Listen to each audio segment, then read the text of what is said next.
Yo.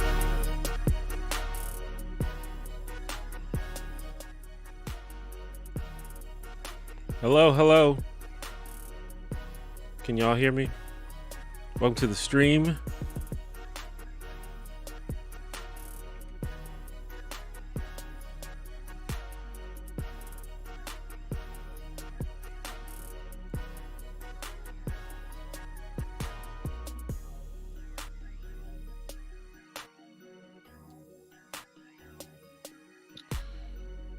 This video is sponsored. Sorry about that. Anyway, hello everyone. Welcome to my stream. I hope all of my American homies enjoyed their Thanksgiving holiday, even though I'm sure a lot of people did not celebrate as they normally would.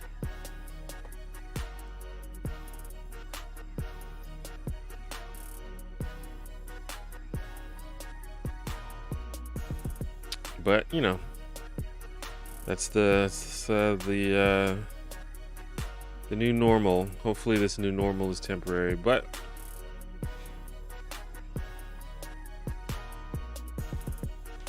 and even if you aren't American, or if you didn't celebrate Thanksgiving, I hope you enjoyed your week, and I hope you have a good weekend going forward.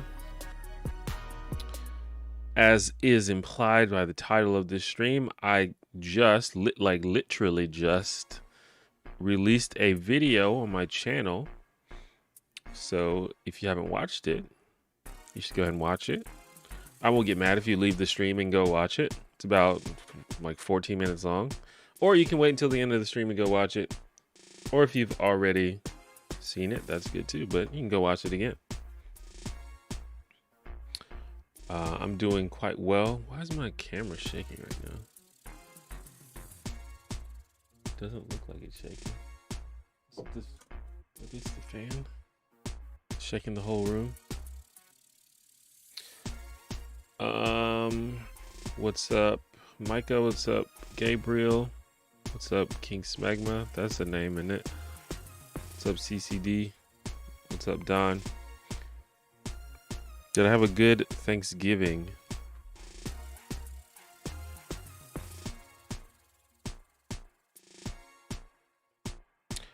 Sorry, I'm just trying to figure out why my camera was shaking.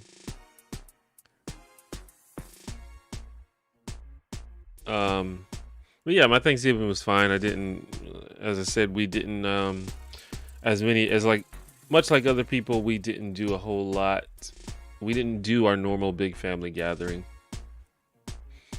Basically hung out with family that I was already in contact with, and pretty much no one else. So pretty low key. We did eat some food. Normally when it's a big family gathering, we have like this huge spread, and we had a pretty decent meal, but it wasn't as grandiose as normal, but that's fine. We still got to eat. How long is this stream for? Probably a couple of hours. Kind of depends on the chat. I don't have anything really planned for this stream, so it's just going to be a sort of Q&A, AMA type of stream. And usually there's a moment when the chat sort of starts to die down, and then we'll end the stream either when that happens or in a couple of hours, whatever comes first.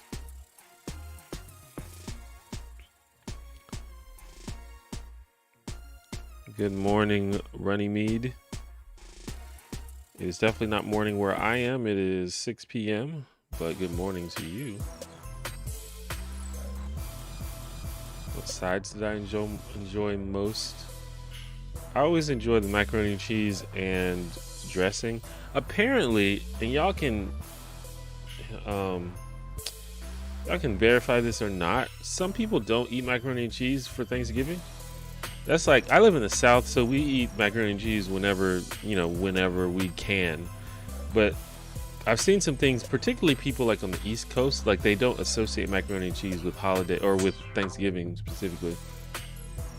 I don't know if that's a thing. Maybe I just talk to some weird people. But anyway, I always like macaroni and cheese. And then there's dressing, and there's the whole there's this whole debate about dressing versus stuffing. Some people think it's the same thing.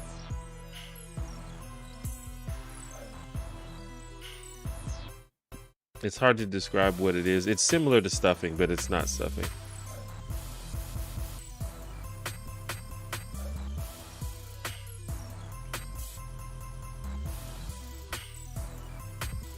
And I don't mean like boxed mac and cheese, like Kraft mac and cheese that you just like add water to and shit.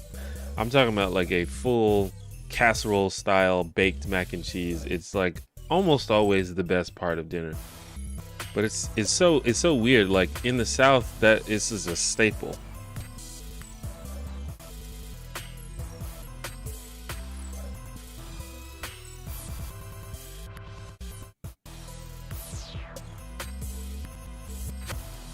I also like turkey a lot. Like some people seem to not like Thanksgiving turkey, but I think it's just a matter of if you have someone that cooks it well. Because if you don't cook it well, it could come out very dry. And I think that's why people don't like it, because they think that turkey is just naturally dry. But it's like, yo, it's not supposed to be dry, I promise.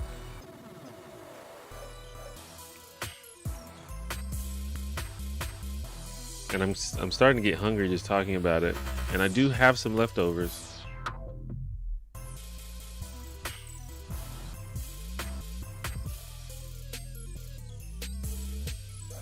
Do you think that Southern food is overall superior to food from the North? Yes.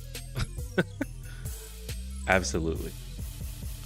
The North has a couple of things going for it. Like there's some good seafood in the North.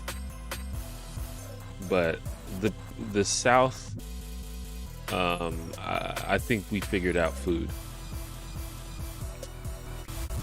I think the thing about the South is we have no regard for health. So we'll make something super fucking greasy, filled with sugar, but that's what makes it taste good. But also, it might kill you.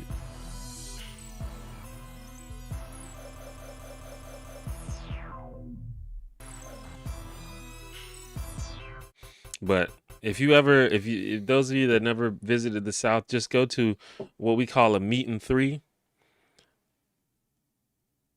And it's basically you get a meat and you get 3 sides, and it's just soul food, and it's fucking delicious. So you can get like some fried chicken, some mac and cheese, and some greens, like some collard greens or some turnip greens, and like some cornbread.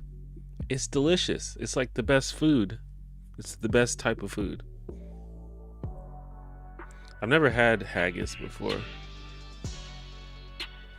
What are your thoughts on BIPOC as opposed to people of color? I understand the point of it. I haven't really used it in my work because I think it just gets to the point where, since I'm a person who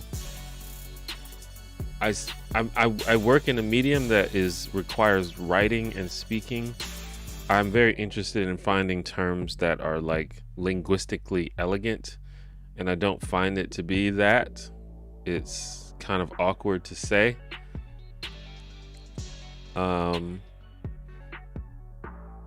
But I understand the point of it, because when people say people of color, they often use people of color in place of black people, or they use people of color while excluding black people and excluding natives.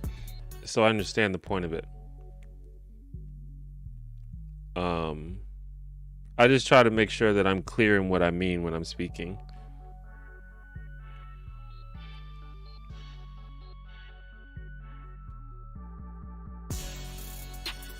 Any mini painting streams coming up? Absolutely. Yep. I might try to do one Monday. We'll see.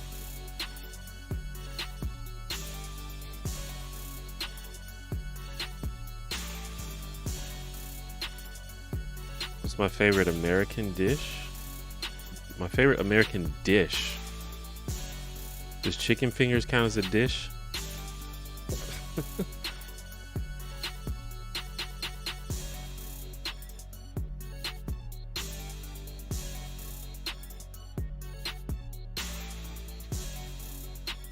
Now that you mention it, my husband's family is from the South and I'm from the North. They do mac and cheese for Thanksgiving and we don't. Yeah. Well, I guess you guys have confirmed that that is true, that just mac and cheese for Thanksgiving is not really a thing in the North and East Coast. Let me tell you, y'all are missing out. Any of y'all that cook for the holidays, surprise your folks with some mac and cheese. It's so good. And like I said, I don't mean the powder in the box Kraft mac and cheese. That's not what I mean. Look up a baked mac and cheese recipe. Also, again, if you're concerned about health, this is not for you. It's not a health food. It has bucket loads of cheese in it.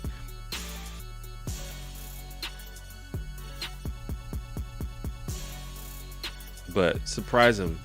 It'll change your life.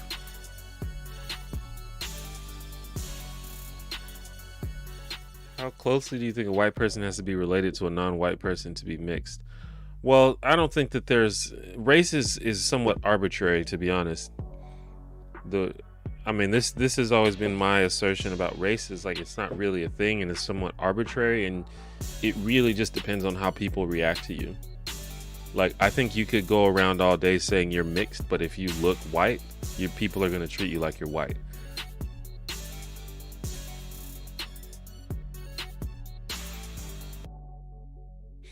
It ain't mac and cheese unless you crack an egg and bake it. I feel ya. I mean, I can eat some regular mac and cheese. I'm fine with it. But if you want the real good stuff, yeah, you gotta bake it. What cheeses do you use in mac and cheese? That's the beauty of mac and cheese. You can almost do whatever you want, literally. But you should use like multiple cheeses to get the good mix of flavors. But I mean, like, I feel like I always use cheddar as one of them, and then the other two is just kind of like what is available. I think last Thanksgiving I made mac and cheese, and I used cheddar, Parmesan, and I want to say Monterey Jack.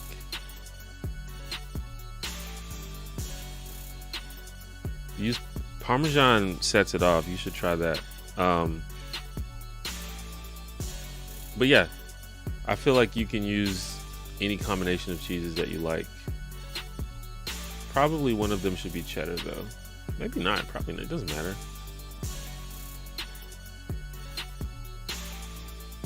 We do scalloped potatoes, basically baked mac and cheese, only potatoes instead of noodles. Yeah, you can replace a lot of things. Like you can even do like, I mean, that's kind of basically what a casserole is just mixing a bunch of shit with fucking eggs and milk and baking it. So like, you know, you can do it with broccoli, you can do it with spinach, you can do it with potatoes, you can do a lot of stuff. Do it with squash. My family makes a squash casserole that's like, it's so good. It's ridiculous. And it's kind of the same thing. It's like the mac and cheese except with squash instead of noodles. I have seen the College Schemer sketch on the Race Council. Pretty good. Pretty funny.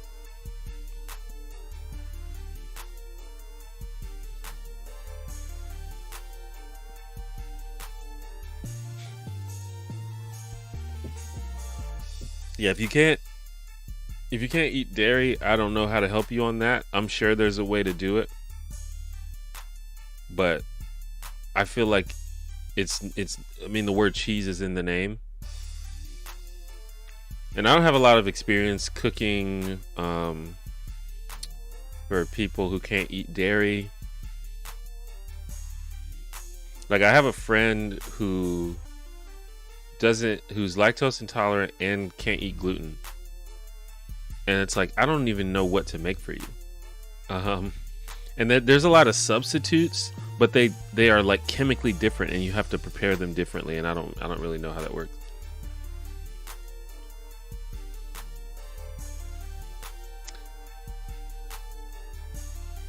Your latest video was interesting. It had me reflecting on my awkwardness after moving from super white Scottish city to a multicultural.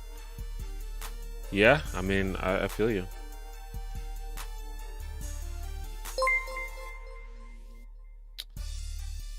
Electro Man, thank you for the 5. Hi T1J, happy post Indigenous People Day. How much damage do you think Chump has done? I think he's done quite a bit of damage. I think there are wounds in this country, and to be honest, a lot of it is not. It's not damage that he has specifically done. It's just he exposed things that were already there, and now they're at the forefront.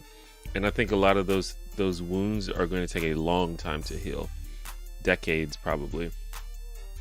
But we'll see.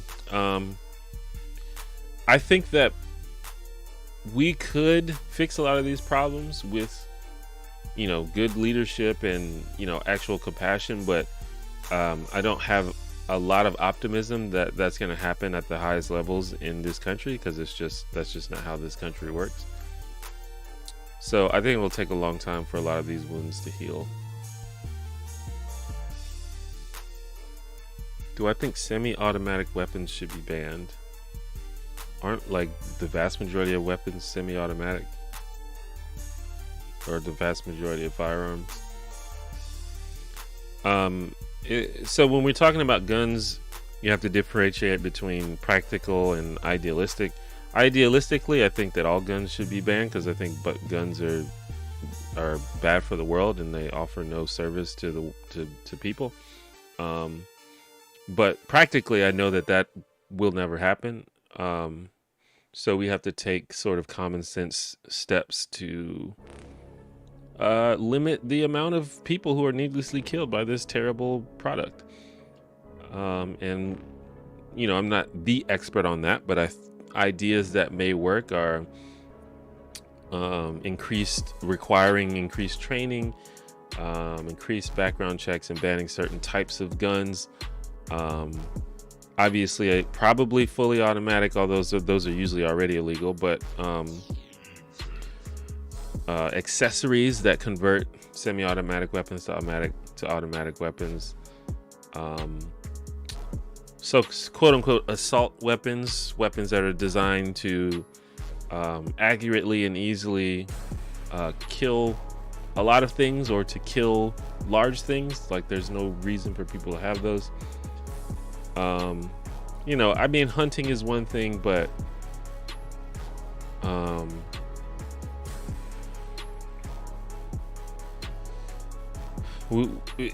we'd have to like regulate that pretty closely, I think.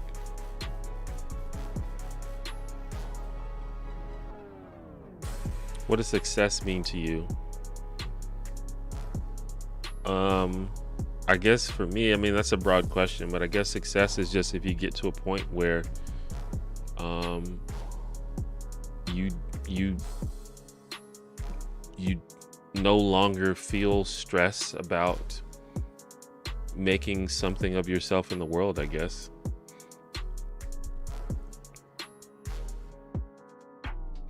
Butternut puree over cauliflower rice would be a similar texture to mac and cheese. I missed the first part of that, I think. But I mean, that sounds good though. Nutritional yeast can make a pretty good non-dairy cheese sauce with mac. I never had it. I'd like to try it. Where you been? Haven't seen a lot of uploads for a while. I know you've been doing it recently, but I mean weeks, months back. I have been uploading a lot, so I think YouTube is probably just not showing you my videos.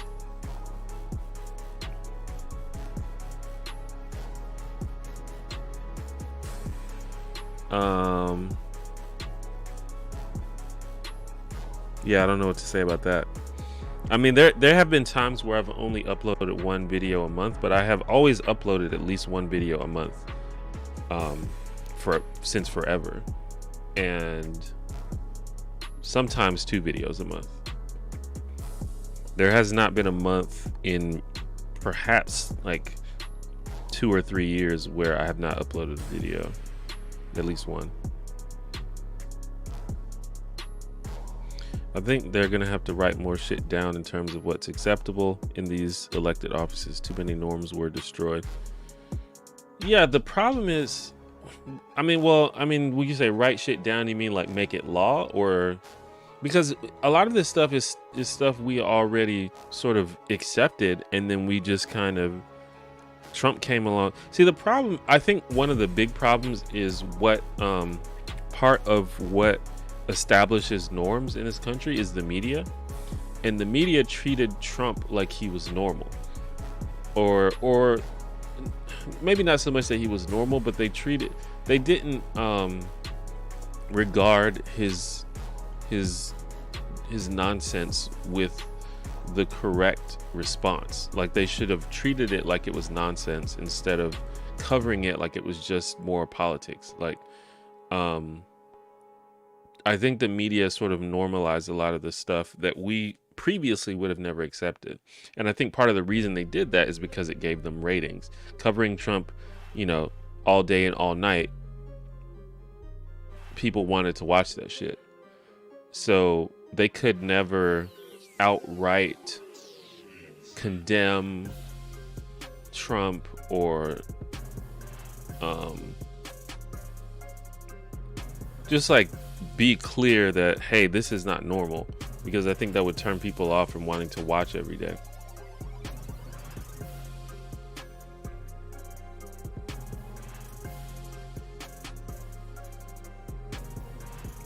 A lot of diehard gunners I know say they want as much as possible to protect themselves and their communities from government tyranny.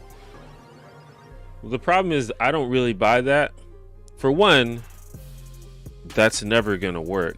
The government is a million times more powerful than you could ever be. The government could kill you from a drone while sitting comfortably in a bunker somewhere. There's no way you're going to take on the government. It's just not a thing. It's kind of delusional to think that you could ever do that. And maybe that's a scary proposition, but it's true.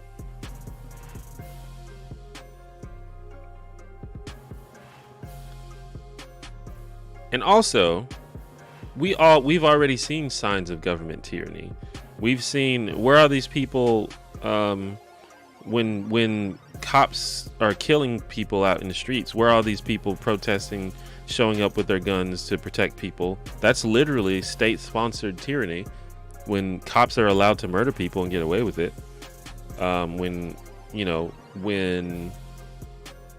the government is trying to ban trans people from joining the military or using their bathrooms, that's government tyranny. Where are these people with their guns fighting the government in these cases? So I don't really buy that argument. I don't think they care about government tyranny as a whole. They're okay with the government as long as the government is protecting their interests. They don't care about government tyranny.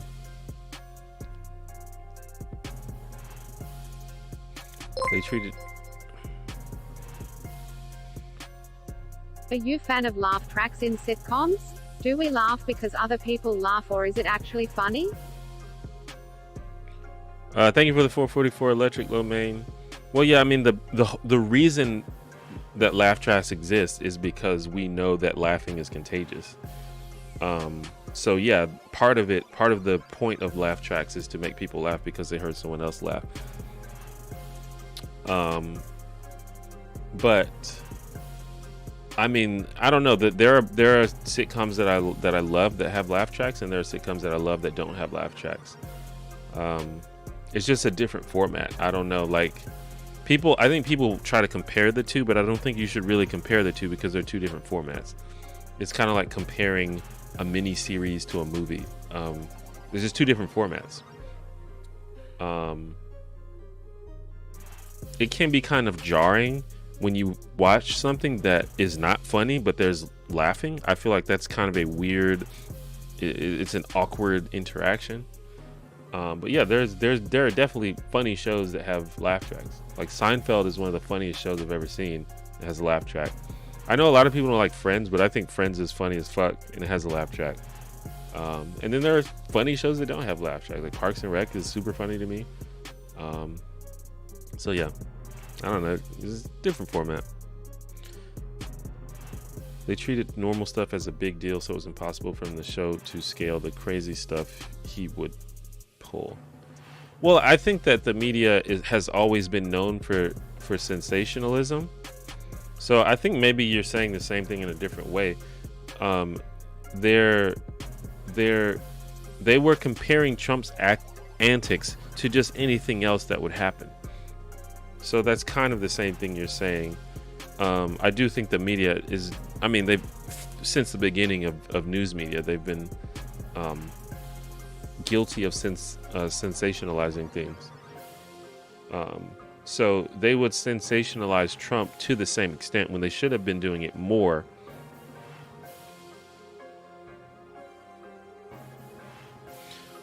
Yeah, absolutely. Vanna Loven, there was a real shift in the news media after he lost the election. The news was willing to directly say he was lying. Yeah, as immediately after it was clear that he was losing the election, the tone shift of the media was so very evident. They went hard on him in a way that they had never done before. This video has me a bit awkward with how I act with my black boyfriend, because now my situation might be different because I use all the insensitive stuff as jokes, but I still feel bad and I don't know how to take steps to stop. Well, the first thing would be to talk to him about it. He may not care, but you should just think about if it's affecting how you interact with black people in general. But I've dated white women before that have had issues with that, and it can be pretty awkward.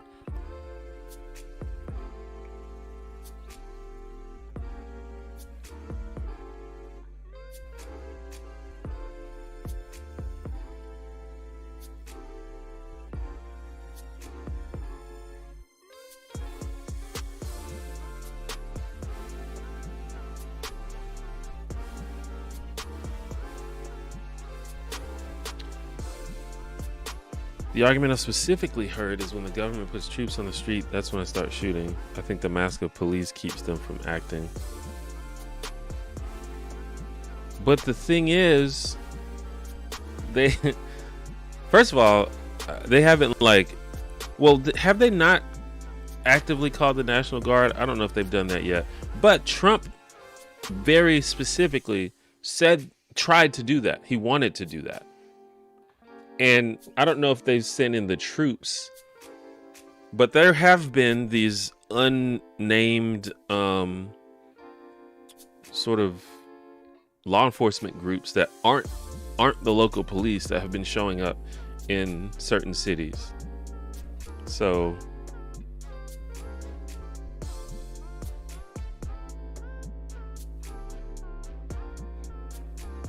it's like I just don't believe them when people say that when people say that they want to fight government tyranny, I usually don't believe them. Now I will say that this is often the same thing that left-wing people, leftists, people of color, marginalized people, they use the same argument for this reason, because of like the police and stuff. But again, I'm not seeing, like, maybe there's probably some like armed uprising that's forming underground that I don't know about. Good luck with that. As I say, like, you have no chance of defeating the government, but good luck. But also, just in general, guns, like, they don't make you safe. They're not good at self-defense. They're not good at that. So if you're trying to have a gun because you want to defend yourself against the police or something, that's not going to work.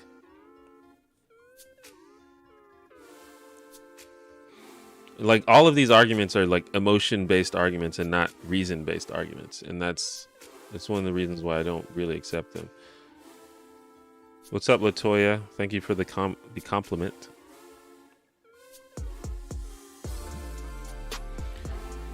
How do you think the media will evolve in a Biden presidency?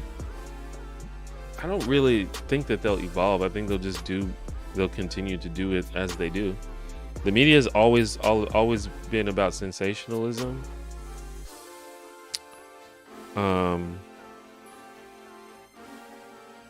And obviously Biden is almost certainly not going to be as ridiculous as Trump was. So I don't think that we'll have the same problem, but I don't think the media is going to change. It's going to be the same.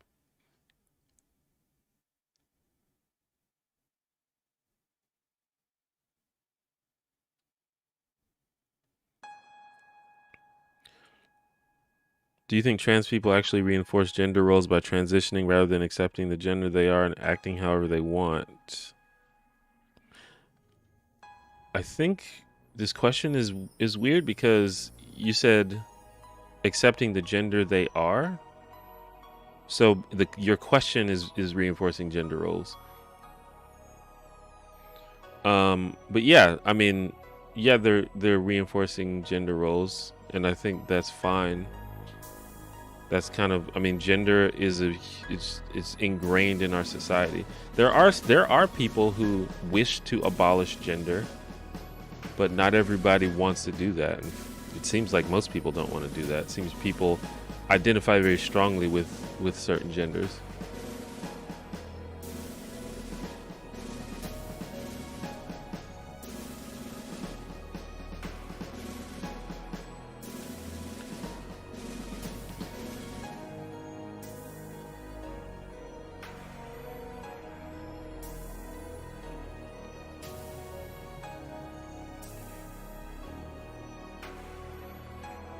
The argument here from more gun-inclined leftists I follow is also about defense against Proud Boys and the like.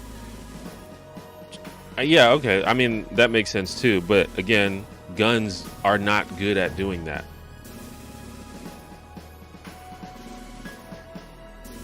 They just make you more likely to be shot. And every study ever done on the subject shows that. It's an emotion-based argument.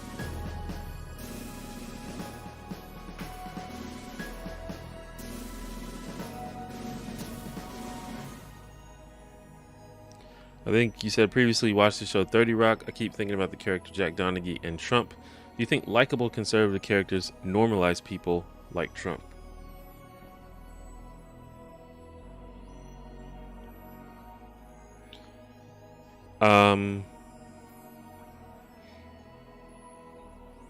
I mean, no. I feel like Trump,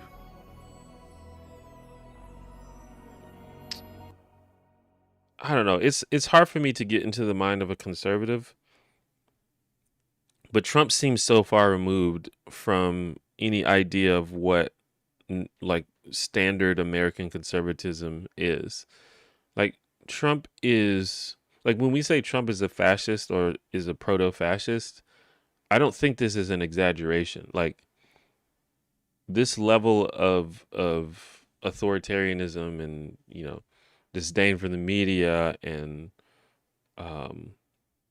cult of personality and all this stuff is something that I think is doesn't describe the vast majority of conservative Americans.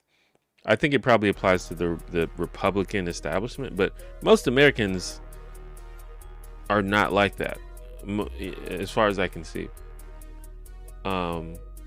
But I think that it's possible that conservatives can make the leap from a Jack Donaghy to a Trump. They can make that connection if they want. Because, for example, Republicans just, 10 years ago supported John McCain. And they went all in on John McCain. But the leap from John McCain to Trump is such a huge leap, in my opinion. At least in terms of personality. Also, I don't think Jack Donaghy is that likable. at least in the beginning, in the first couple seasons. I think the point of 30 Rock is you have these two shitty people who become friends, and they sort of teach each other how to be less shitty. But I feel like in the beginning, Jack Donaghy was not that likable of a person.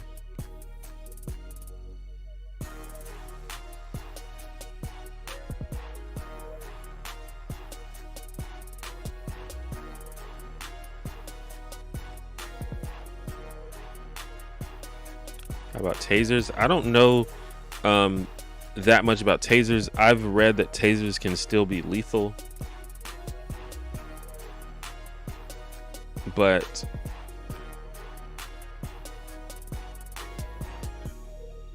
I think that having, for example, if you have a taser in your home as opposed to a gun, you're much more likely, you're much less likely for someone in that house to die. I'll say that. It's less likely that one of your kids is going to find it and accidentally shoot themselves or someone else. You're less likely that someone is going to have a bad day with depression and commit suicide with it. So in general, a taser is definitely a different story than a firearm.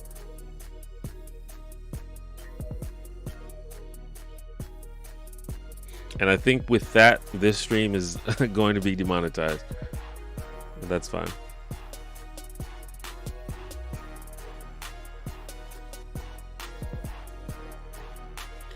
Do you think anyone should be allowed to use the N-word, excluding academic contextual use where it's necessary? I think it's destructive to all Afro-heritage individuals to encourage that. It's something we need to figure out and approve within our own dark communities.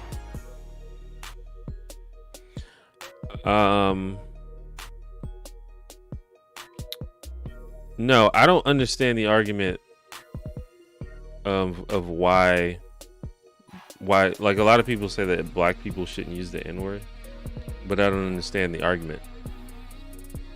Like almost all the time when I hear that, and I don't know this know you personally, but it just seems like it's more white privilege whenever I hear that. Like white people just really hate not being able to do stuff, and so it's like if we can't do it, then nobody can do it. That's kind of what I hear when people say that. Because there's no other reason. The context in which the N-word is offensive and bad is when white people use it with regard to black people. Any other context, it's completely different. And that's how words work. Words have different meanings in different contexts.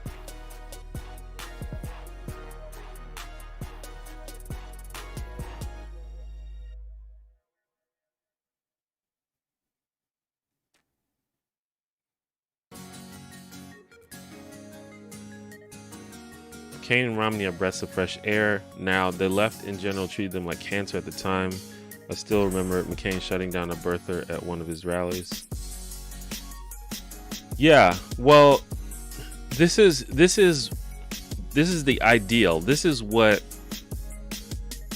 well, not the ideal, but like we should live in a country. Honestly, McCain and Romney, they still were Republicans with in my opinion, some shitty views and some harmful views.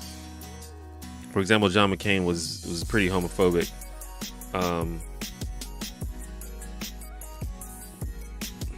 But Trump, like I said, Trump shifted the conversation so wildly.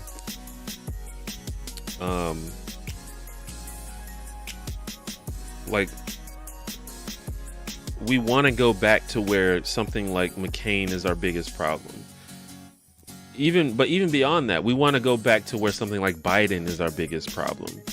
Like, if that's our biggest problem, then yeah, sure, we should go hard on it and try to change it. But we live in a society now where those kinds of things are not our biggest problem anymore. And that's bad. My camera is like literally shaking and I don't know why.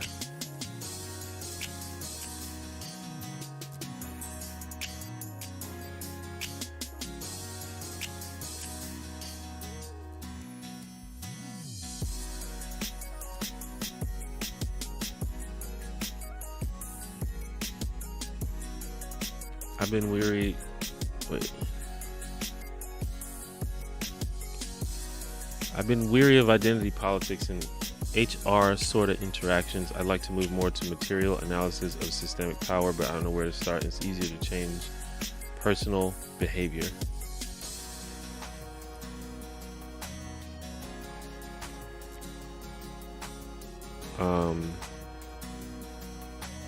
Yeah, I don't know. I mean, I don't really know what to say to that.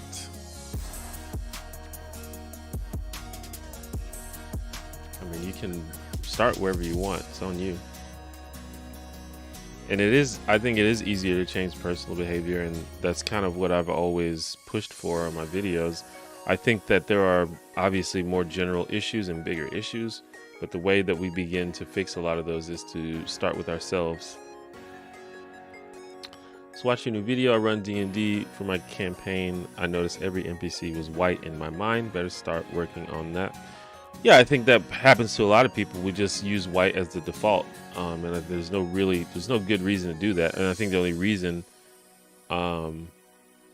is just because, you know, white people have sort of established dominance over much of the world, and the standard of whiteness has been applied to everything. But something like D&D is a very good opportunity to imagine a more equitable world.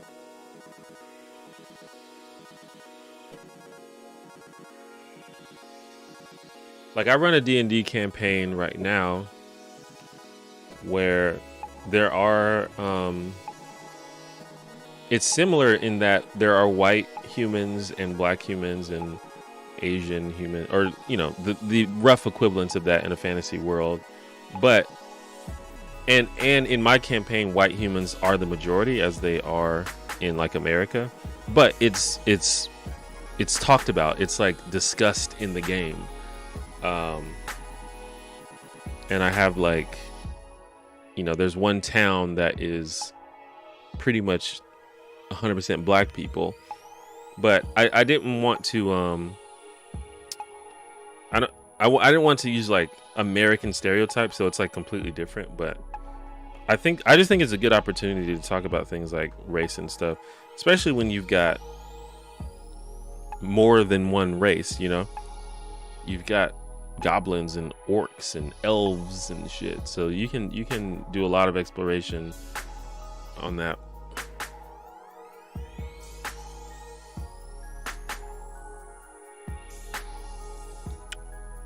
Are you a fan of soccer? I don't keep up with soccer, but I enjoy the game. I enjoy watching it. I think it's a pretty cool game. But I don't watch it frequently. Trump's political views is just ignorance and bigotry. He doesn't seem to know what he's saying. I think Trump is a narcissist who works based on loyalty and power. And I think those are kind of the only things that he cares about. Doesn't really care about the law, doesn't care about the truth.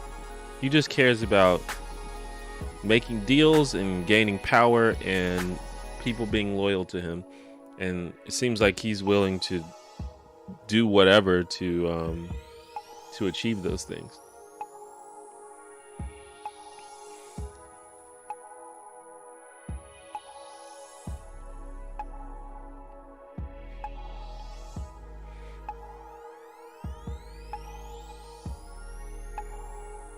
The argument is that it's a word of blooded oppression created and used to inspire victimization, pain. Yeah, but I mean, if you change the context of something, then it doesn't mean that anymore. Like, honestly, like, I feel like it's a bit rude to tell black people they can't, especially when black people use the word as a term of endearment, or they've reclaimed the context of the word and they use it in a positive way. I think it's kind of rude to tell them, hey, don't do that.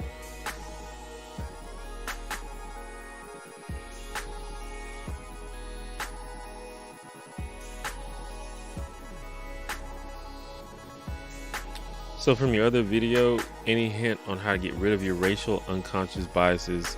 You've never had the chance to interact with people of other races.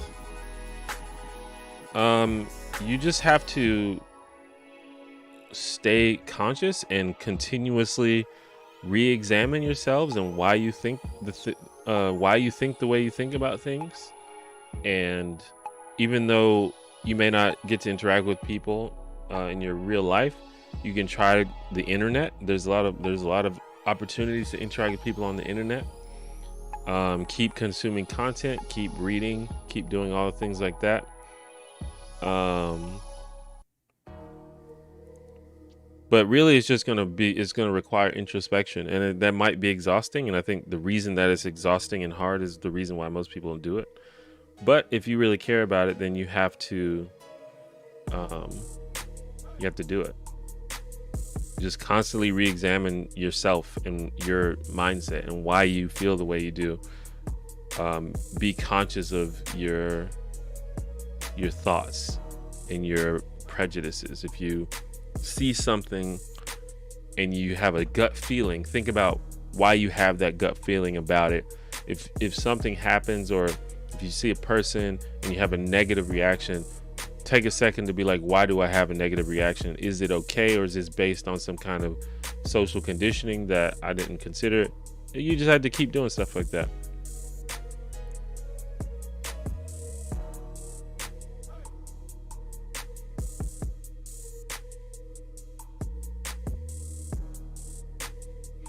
I introduced my mom to one of my black exes. She decided to warn me about having children with her. Warn you in what way, though? Thank you for the compliment, Sydney. Obviously, yeah, my video, I guess, is more relevant to people who live in more racially diverse places. But there's black people everywhere.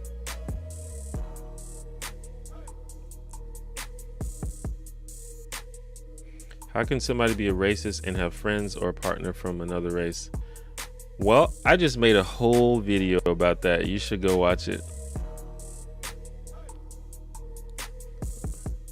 It just came out today.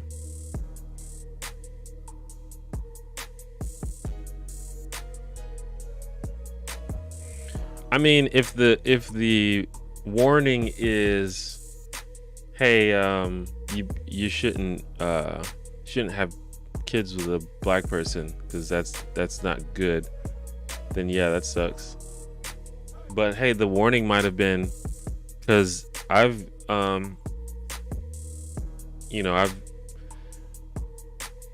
dated white women, and there's always, I feel like after a certain age, like once you hit your 30s, when you date people, you have to seriously consider, like, is this like the person I'm gonna end up with and or possibly have kids with? But there's a conversation where it's like, hey, if we have kids, you need to understand that you're about to have a black kid, and their life is gonna be a little bit harder than probably you might expect, and you need to you need to be able to deal with that and be, that sort of thing. So if that's what the warning was, then that might be positive, but something tells me that's not what it was.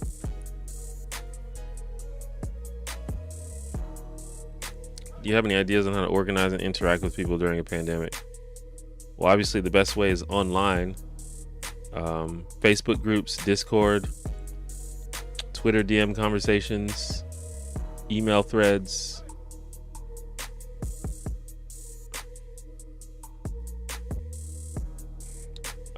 I think that socially distanced small groups with masks and all that are probably fine, as long as it's a small group and as long as you're not being, ridiculous, like you're not showing up with a heavy cough.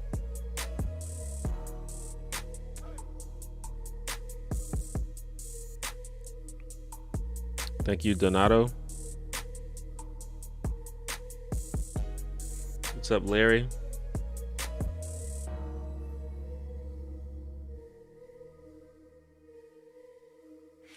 I think it's fair to remind someone that if you have a black kid, that they will be a victim of racism. Obviously, I don't know the tone in which it was said, but I think that's an important thing that people probably don't. A lot of white people probably don't think about when they date black people. Is like, yo, if you have kids with this person, their life may be a little bit harder, and you have to think about that.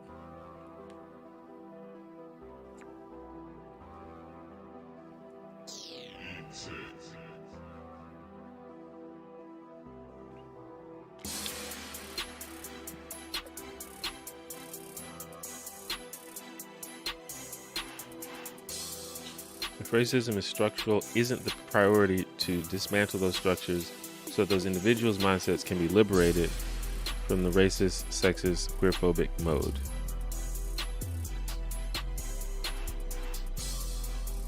Well, I guess the implication of this question is that the reason that people are racist is because of racist structures, but I think it's literally the other way around.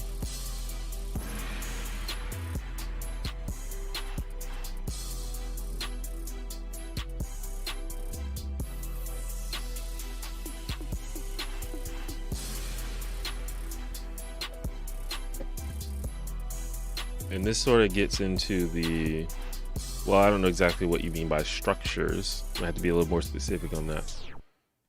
But I think that, I don't know, a lot of people have this idea that there's some like abstract, like the system causes people to be racist. And I don't think that's how it works. I think it is a byproduct of human nature. Humans naturally distrust things they don't understand. They naturally avoid things that are different from what they're used to. And when a lot of people get together, that can manifest itself as bigotry.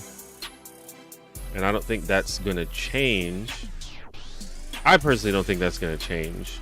I think it's kind of human nature. We can limit it by encouraging people to be thoughtful and to make the argument for compassion. But I don't think it's ever going away. And the idea that, you know, changing a couple of systems is going to fix it, I think is not correct.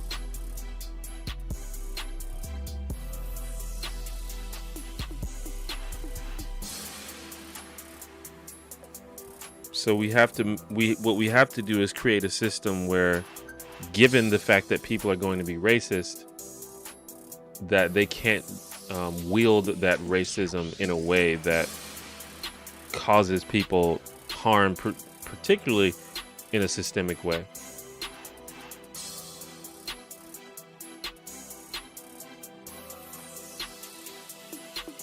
I wish racial issues were discussed more in schools. One of the issues with the N-word being normalized in black communities is white people see that and they think they can say it. Yeah, I mean, we have to communicate more.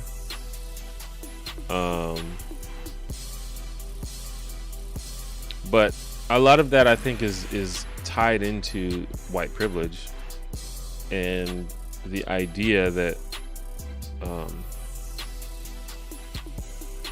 I don't know. A lot of white people are just not used to being told no, basically. I feel like it doesn't work that way in other directions. But it's just because, you know, that's what we've been conditioned to. That's how we've been conditioned to feel. What are your thoughts on the economic consequences in regards to this pandemic? What are my thoughts? I don't really understand what you mean. I mean, there's been bad economic consequences. I mean, I think the pandemic has basically exposed the flaws in our way of life in America and probably other countries as well. But I can only speak from American mindset. We have a very, very work-focused economy. People have to work in order for the economy to work, and I think that's bad. And I think that's bad on a moral level, but I also just think it's inefficient and stupid. And the fact that a pandemic put so many people out of work proved that that's a bad system, because a pandemic is just one way that millions of people can become out of work. It's not the only way, it's just one way. And if every time that happens our economy, suffers greatly, that's a bad system in my opinion.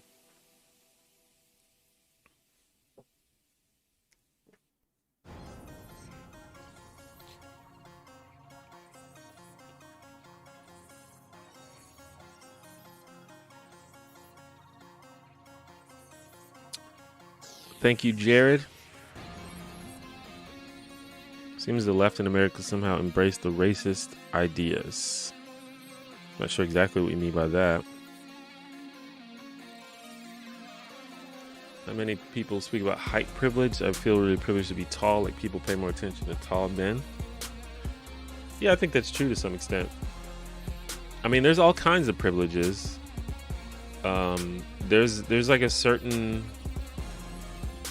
I think the way you look in many ways can afford you privileges. Being attractive, being like traditionally attractive is a huge privilege. And I think probably height has something to do with that as well, because taller, more healthy looking people are generally considered more attractive. But especially if you're like considered in the 99th percentile of attractiveness, a person like that's life is probably so much different than the average person's life. They're probably afforded so many privileges.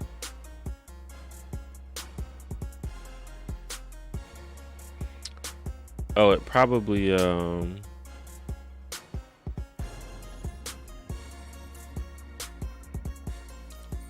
live. Yeah, there's top chat and there's live chat. If you look at the chat, you can change it from top chat to live chat, and top chat filters things out for some reason. Like, sometimes it thinks that something is spam or something is offensive. So let me see if I can see it now. Okay, it still doesn't show it to me. Maybe because I didn't have it before.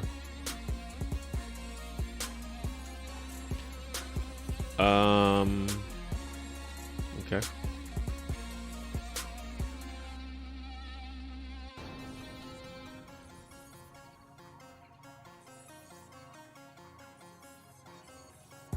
I went to a high school that was praised for being racially diverse, but this summer a bunch of videos of the white kids from my school saying the N-word with the hard R and wearing blackface went viral on Twitter. Yeah. I mean, this is something that you learn about white people, and I don't mean to generalize white people, but I'm saying a lot of these things are being exposed. Someone like me, I'm not always around white people, behind closed doors, but I've learned that there's a lot of problematic shit going on that has just been hidden. But these days, due in large part to Trump and the legacy of Trump and Trump's America, people feel more emboldened to do shit like that in public.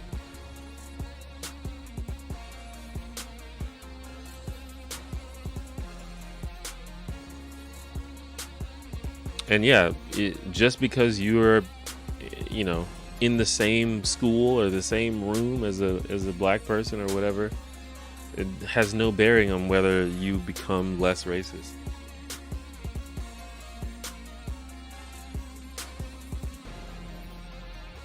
We are Hispanic, and my teenage son's friends gave him permission to use the N-word, and I had to explain that doesn't sound appropriate, and asked him not to do it. Yeah, so I think there's a debate on that. Some black people think that they don't have a problem with Hispanic people saying it, because Hispanic people deal with a lot of the same types of racism as black people in America. If any other race in America sort of feels black people, it's probably Latino people. But some people disagree with that. It seems to me that the context in which the N-word is offensive is white people using it. So if it's not that context, then I kind of don't care. But obviously different people have different views. Obviously, if you're using it in an offensive way, in the way that a white person would use it in to be hateful, then yeah, even a black person can use it that way, and it come out offensive. Do you think hate speech truly exists? It's difficult to understand sometimes. I mean, yeah, I don't understand the question. I guess it seems obvious that hate speech exists. I think sometimes things get called hate speech that may not be hate speech, and there might be things that are on the borderline of what is and isn't hate speech, but there are some things that are quite obviously hate speech, right?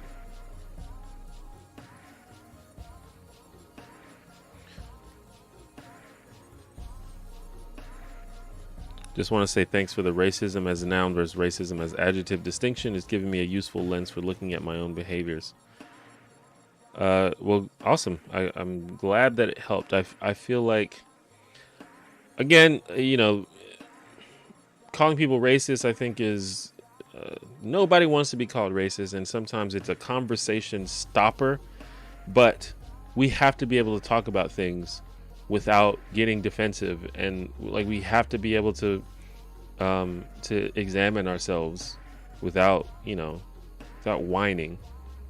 So that's one way to look at it. It's like, relax. Like, everybody has biases. Like, stop being so defensive.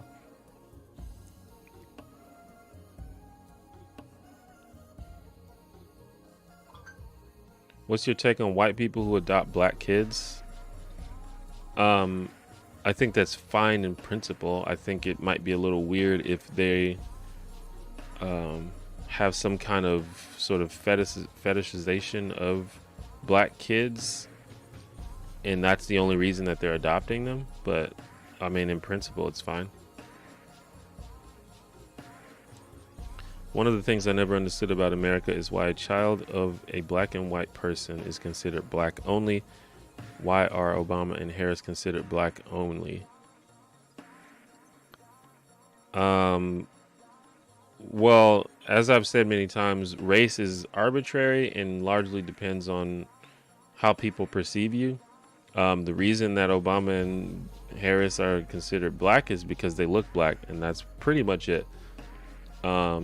If a black and white person has a child that doesn't look black, they probably wouldn't be perceived as black unless they came out proudly and said they were black. But honestly, they probably, you don't announce your background every time you meet someone. So it's very arbitrary and it's very dumb, but that's just how it works.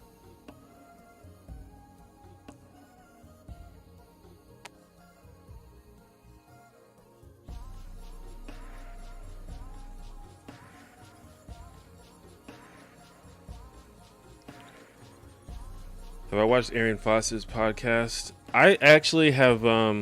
I've watched a couple episodes. I recently got into Arian Foster. I didn't know that he was doing the stuff he was doing. I think I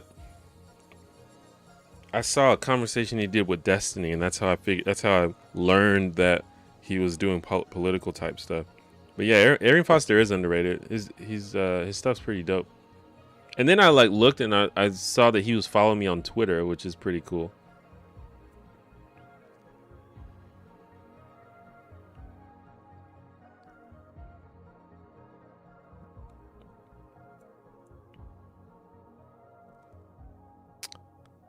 What's up, Tori?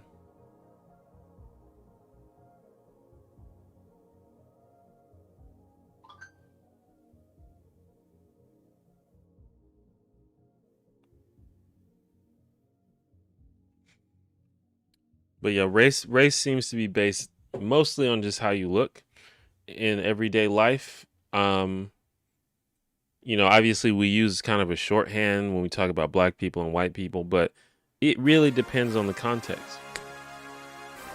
Like the context, the example I always give is, you might be white, you might be a fair-skinned white person, but if you send in a job interview or if you send in a resume to a company looking for a job and they see that your name is like LaShonda or something, for that moment you're black. They have perceived you as black, so in that moment you're black, and they will respond to you as if you are black. I think it's all about perceptions.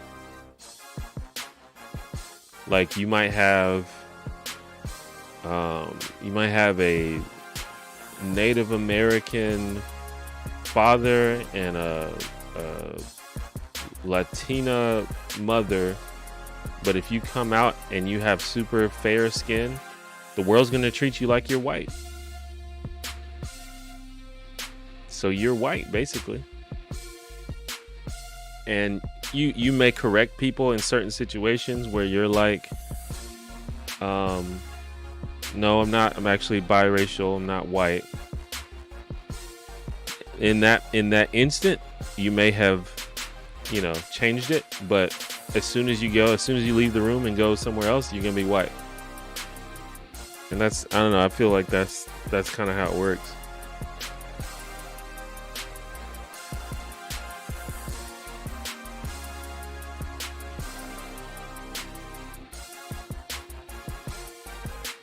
What do you recommend to say when a white person completely shuts down with defensiveness during a discussion on racism, particularly when you are not accusing them of anything?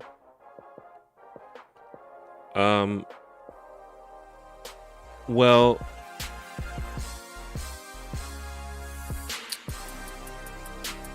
I mean, you can try to like calmly explain yourself and what you're trying to say. But this is something that I've been stressing a lot. It is not your job or anybody's job to change people's minds or to fix people or to, transform people's lives. Like, that's not your job, and you shouldn't feel like it's your job. You shouldn't feel like you failed if you can't do it. It is always up to that person to even be willing to be open to this conversation. It's on them. It's not on you. So if someone is not receptive to you, just move on.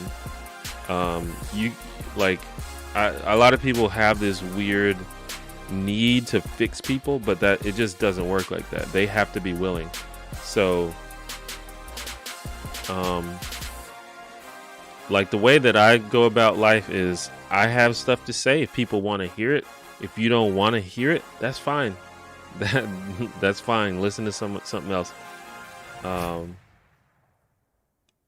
But yeah, people have to be willing to come to the table on their own. You can't force them to.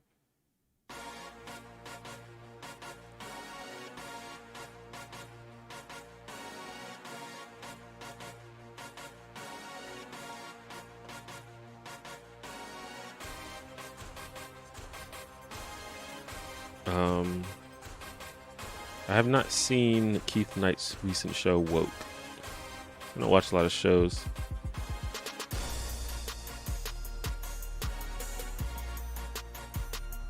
Do you think race is a completely social category?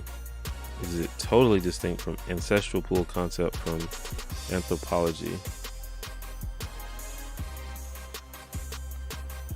The way that we interact with race in this day and age is definitely completely social. There may be interesting things to say about the geographical origins of certain types of people, but the idea of categorizing humans into different groups based on how they look only is scientifically ridiculous.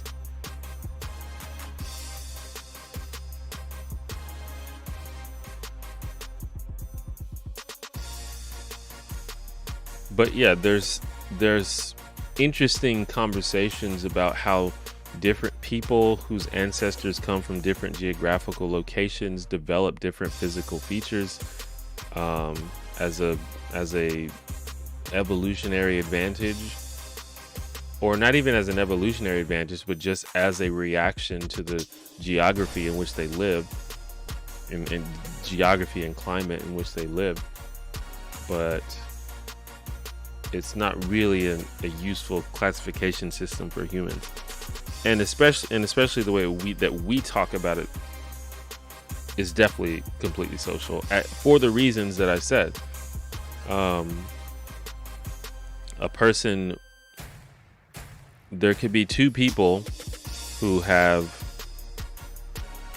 like, if you had two if you had two people who had a kid, and you clone those two people a bunch of times, and each of them had one kid, all of those kids could end up looking completely different. Because that's not how it works. But like all of those people could come out looking completely different, and they could be perceived as being of different races. It's just the whole idea of race is arbitrary.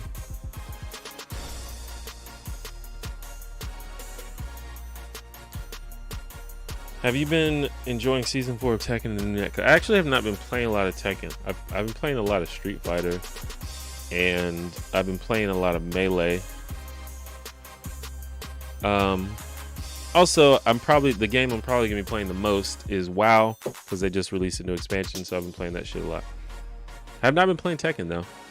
I should though. I love Tekken.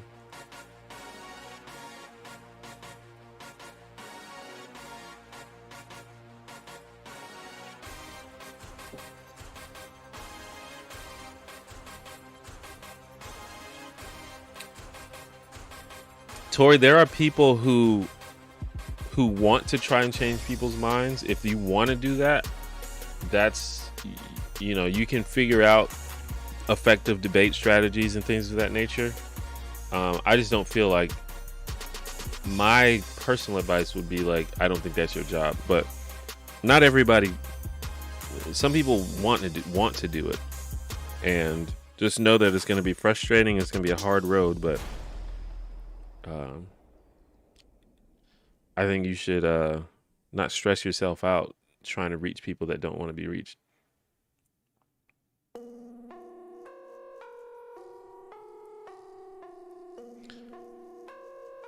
What's up, Theo? Is AOC streaming?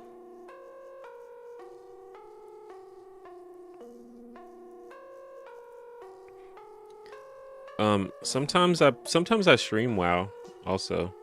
I usually get a lot less viewers when I do, but that's fine.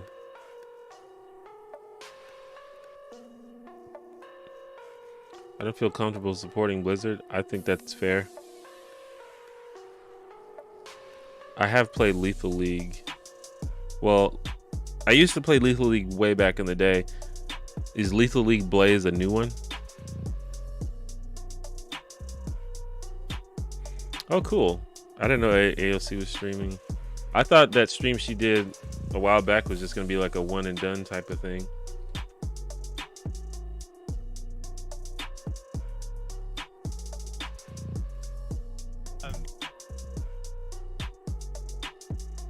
She's got a 93,000 viewers.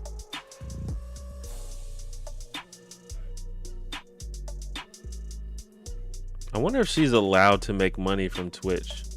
Probably, right? But I don't think she does. She doesn't have a sub button. She didn't enable the sub button.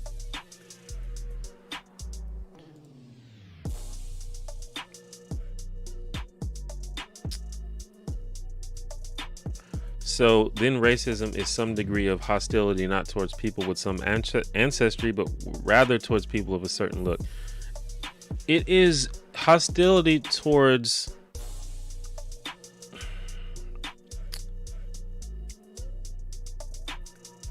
It's complicated because it is hostility towards ancestry based on how people look, but you will still. So ultimately, the ancestry doesn't matter, but it would be wrong to say that it's not based on the ancestry. It's not based on the idea of African American ancestors of slaves or descendants of slaves.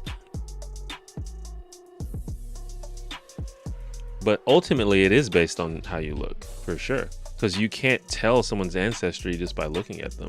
you can make a guess, but it's often wrong or not quite all the way right.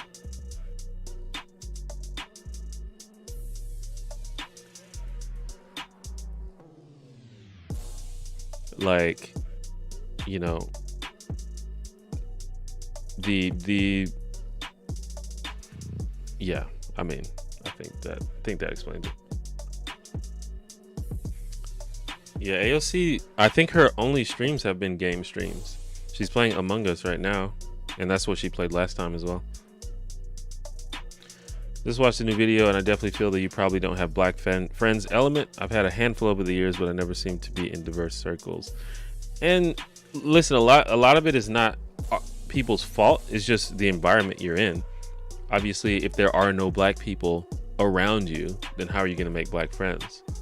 But I do think that there is often an element of you don't make black friends because it doesn't like occur to you that that's a thing you can do, you know?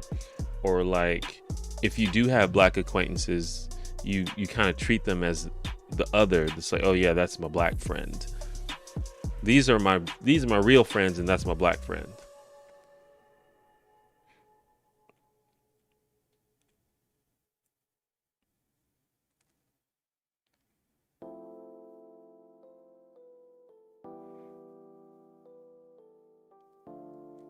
What's up, Morgan? How can someone fetishize his kids? Well, I don't mean in a sexual way, but people, you definitely like some people see people of color as like exotic or like they think that it makes them cool. They think that having a black kid will make them seem more interesting and more cool.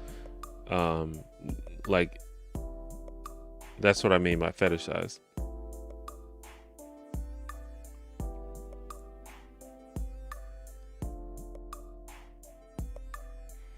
I'll get there one day. 90,000 viewers. Is that what you're talking about? Whew. I don't know about that.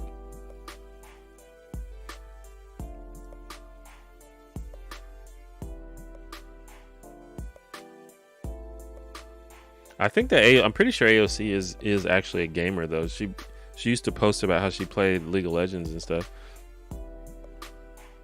She got silver in League of Legends. She made a post about how she got silver in League of Legends, which is not like super good, but you have to like have a decent idea of how to play the game to get to silver. So it's not like she's just some like fake gamer girl. Like she knows what she's doing.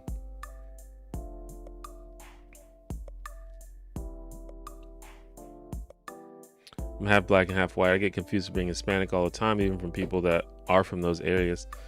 Yeah, that happens all the time.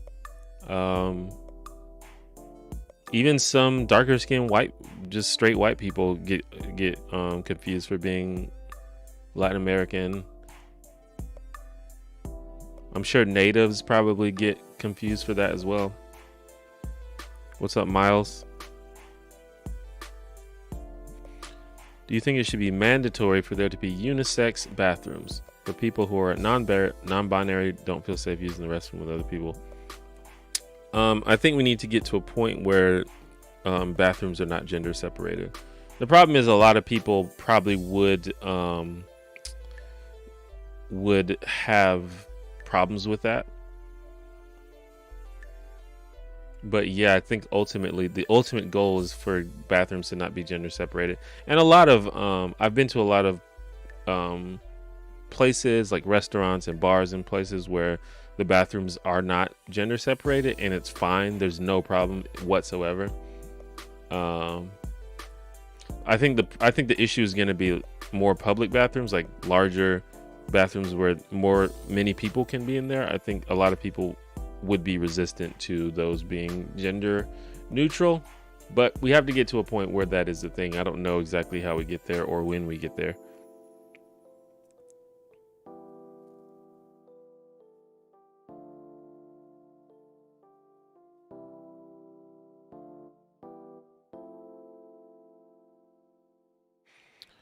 What would be the line between trying to have better dialogues with the black community and coming across as if you're othering people? I think that you just have to just be nice and be open-minded. Black people and all people are not a monolith. There are going to be some people who may react differently to what you're doing than other people. This is what I've realized. I've noticed that especially a lot of younger black people, they react to things a lot differently than I do. So sometimes by singling out black people, they may feel sort of tokenized or otherized. And you just have to respect that and apologize and move on. But I do think that a lot of people will acknowledge if you're clearly being open and civil and not being a dick about it. I think a lot of people will acknowledge that and have a conversation with you. But you just have to understand that different people are going to react differently.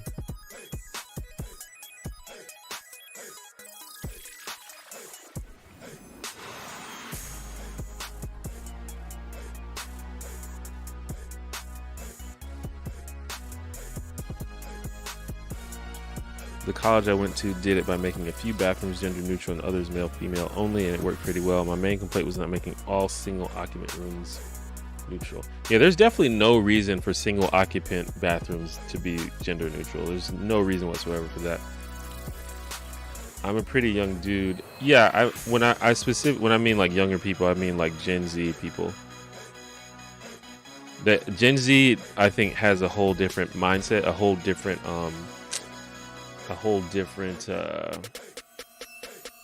way of thinking about social issues, I think.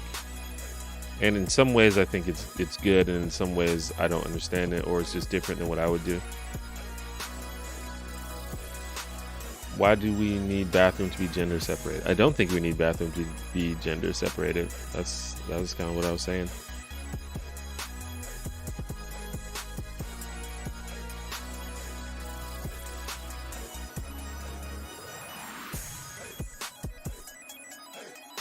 Like, I had a conversation with someone not too long ago, and it was actually part of the inspiration for my video Diversity versus Tokenism.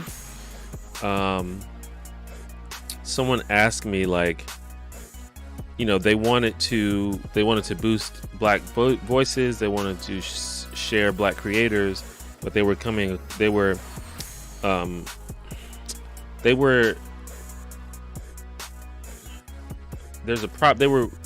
I can't think of the word I'm trying to say. But anyway, they were approaching a problem. They were having a problem where some of the black creators were feeling tokenized by this.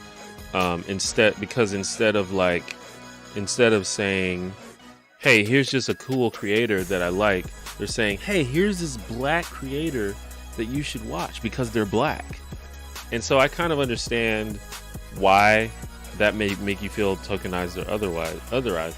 However, that's not how I would react. I'm okay with people sharing my work and be like, hey, this is a black creator you should listen to. That's fine with me. I think that's fine. I think, honestly, the way I feel is, if I get my work in front of people, then they can see it and then they can judge me based on me and not based on what someone else has said. So my reaction to that is different than some of these other creators. So that's just an example of how different people react to things differently, even if the intention is good and noble.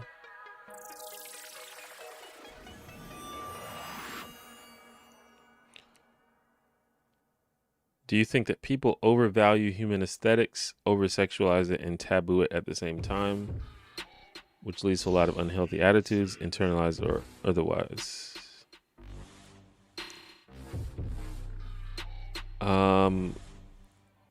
Sure. I mean, yeah. I mean, I think there's a lot of things that we I mean, when you say human aesthetics, do you just mean like physical human appearance? Because for sure, yeah.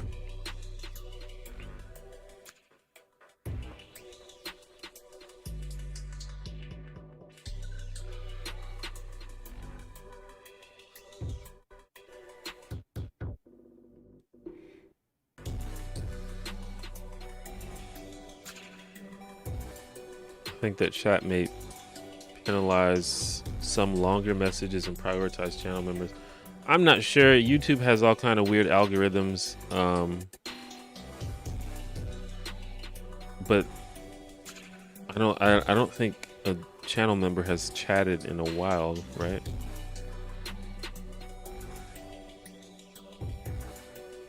But yeah, I don't know. I couldn't tell you.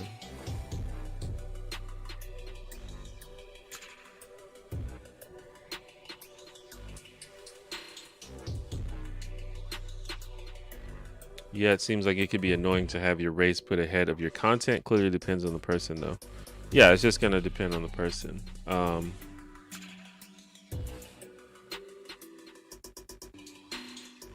Yeah, like I said, I don't have a problem with that. I feel like the more eyes on my content, the better, and you can judge it at that point. Like, no matter how you got to it, you can watch it and judge it. Like, I've had so many people find my content based on someone who was criticizing me, or if not outright shitting on me, like dunking on me. And I've had so many people be like, oh, I came over to your videos because fucking anti-SJW 001 made a video about you, but I actually ended up liking your content. So so I'm happy for my content to be in front of people.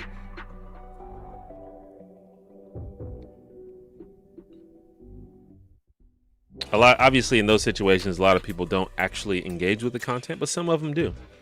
And I don't know if I always felt like that, but I'm fine with it now. There's some downsides to that, obviously, which is one of the reasons why I disable likes and dislikes on my channel, but that's just how it goes.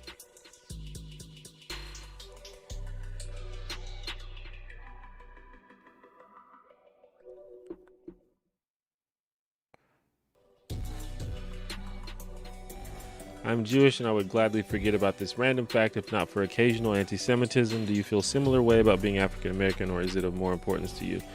Well, it is hard to conceive of living in a world where your race, you're not constantly reminded of your race. But I do believe that, yeah, if racism didn't exist, people probably wouldn't care that much about what color they were or what race they were or what their background was. Beyond, people are proud of their heritage. Like a lot of Scottish people are super proud of their Scottish heritage. A lot of Latin American people are proud of their Latin American heritage. But I don't think it would be as deep as it is now, where we have to say Black Lives Matter. We wouldn't have to do that. So yeah, I do think that you're onto something there.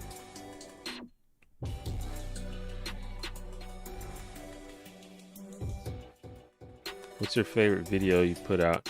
I don't know. I have made too many videos to pick a favorite. I always say that my favorite video is just the most recent one that I put out because it's the newest and it's the freshest, and so that means it's kind of like the most exciting.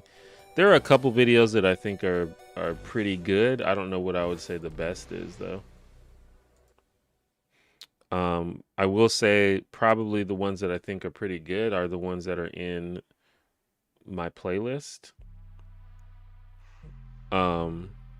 So if you go to my channel, there's a playlist called New Here, Try These, just for like new people to get involved, or to not get involved, but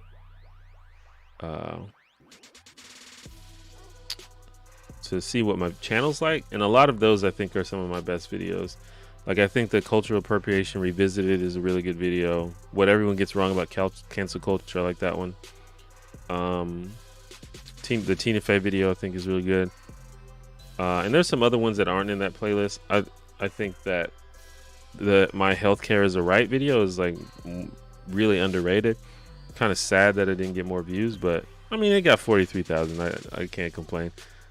So yeah, there's a few that I like, but I don't know what my number one favorite is. That's too hard.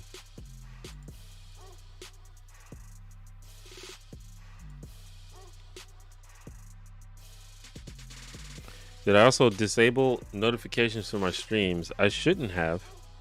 I mean, I didn't. If I did, it was a mistake. I don't think I did, though. I think YouTube is just weird. It just doesn't show shit to people.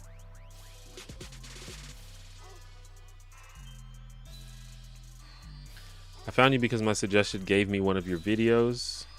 I don't remember which. At this time of the day, I wish I got hooked on a European YouTuber instead. Yeah, I always say I'm going to try to stream earlier in the day, but a lot of times, like today, I couldn't because I was finalizing my video that I just put out. By the way, if you haven't seen my new video, you should go watch it. But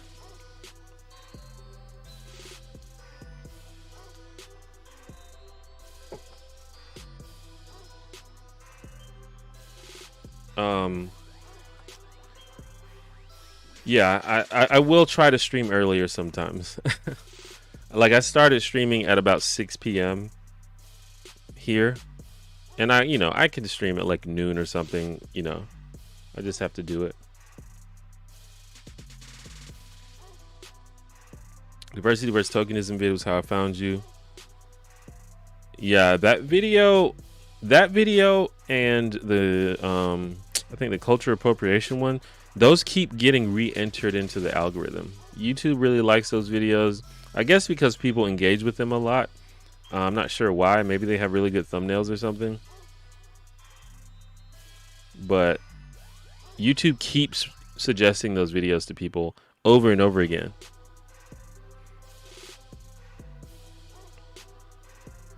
But hey, works for me. YouTube's algorithm is fucking weird. I don't know how it works, but when it works for me, that's good.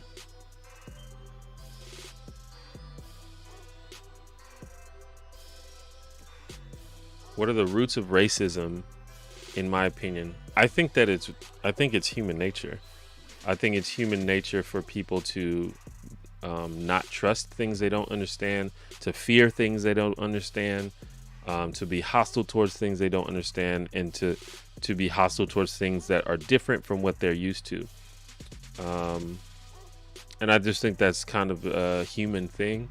And the only way to fix that is for us to work on ourselves and actively fight against our prejudices and our biases. And a lot of it is not just that. It's just, as on a day-to-day basis, we have to make very split-second decisions about people every day. It's impossible for us to have all of the information about a person. So when we see something, we make a split-second decision. So if we have no information, we're gonna lean back into our conditioning and our prejudices. And because of what I said before, because we fear things that are different, we fear things we don't understand, a lot of times we have negative perceptions of people from different backgrounds. And we have to actively counter that. We can't just sit around and say, I'm not racist, and just assume that that's the case. I don't think that works like that for anybody. You have to actively be conscious of yourself. But a lot of people aren't actively conscious of themselves, and they don't think they have to. And that's why these attitudes continue to persist.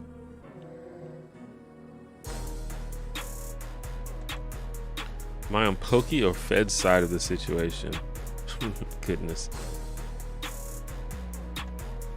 I think that is a situation with a bunch of super young people making shitty decisions. And I think it's silly to discuss, because we all did dumb shit when we were 20 and 21 and 22, and these people just happen to be famous, and it sucks when you have to like air out your nonsense publicly when you're that young. Like, I'm not gonna criticize people for being stupid kids, because we all are or were stupid kids.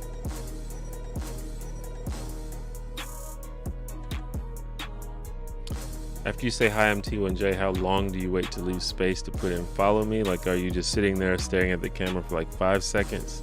It's not 5 seconds, it's more like 2 seconds, but yeah. Yeah, I was brought over by a Sam Harris video.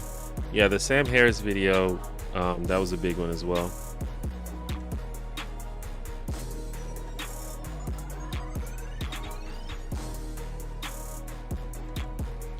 I think there's a component of unprocessed instinctive disgust that people may turn into beliefs to defend their feelings.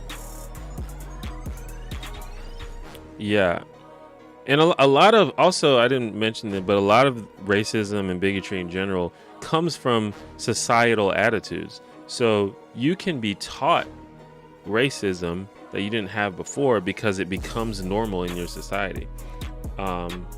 And you can justify it because of those human conditioning things.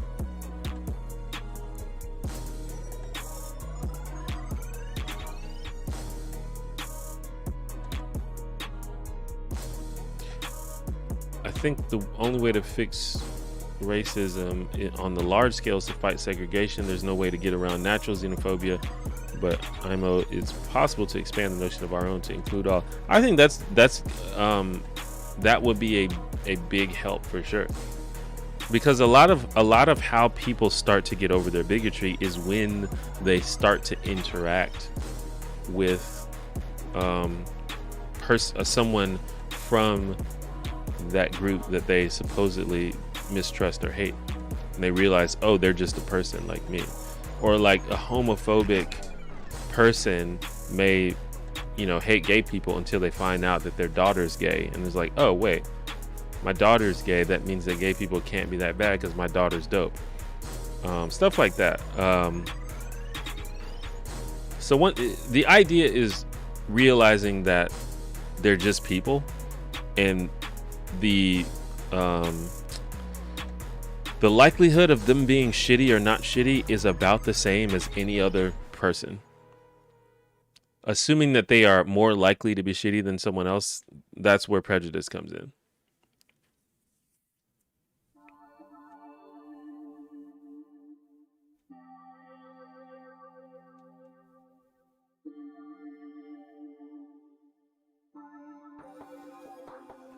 You have a purple light bulb in my room.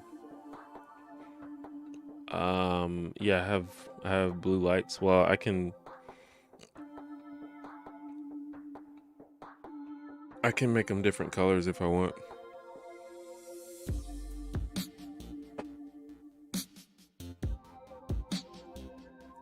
See? That red and blue kind of looks tight though.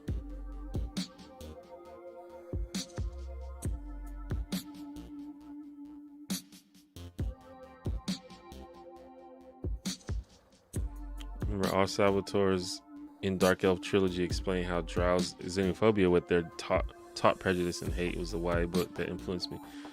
Yeah, I need to read some of the Salvatore books. Not only because I'm into D&D, but I've heard that they're just good.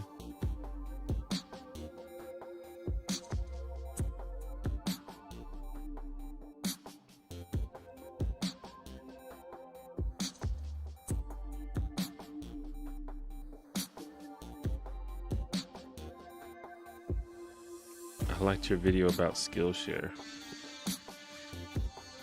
Not sure if serious, but Skillshare is dope, and they've sponsored my videos many times, which has been a great help to me. So I back Skillshare, and I actually use Skillshare. It's pretty tight if you find the right thing that you're looking for.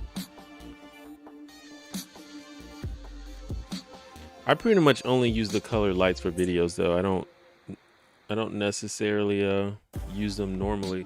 I mean, sometimes I do. Like sometimes I don't really like to sit in the dark. But sometimes I don't want the bright light on either, so sometimes I just turn on like a blue light or something.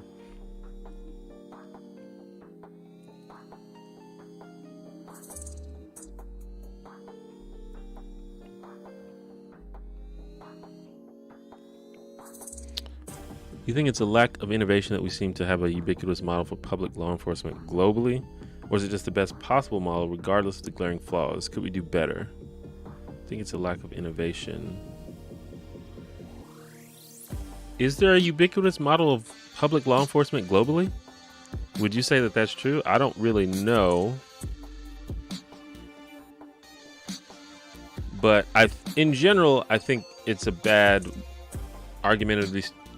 It's a bad argumentative strategy to say because something is the way it is, that's the only or best way it could be. That's just it's kind of a basic fallacy. I mean, it's definitely possible it could be better, especially if we know there are flaws. So, yeah.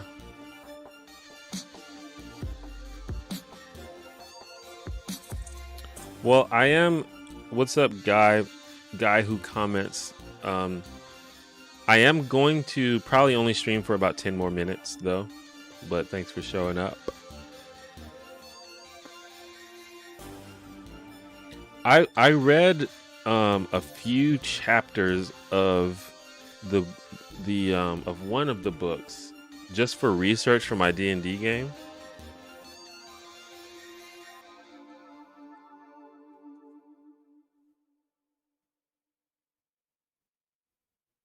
But I can't remember which one.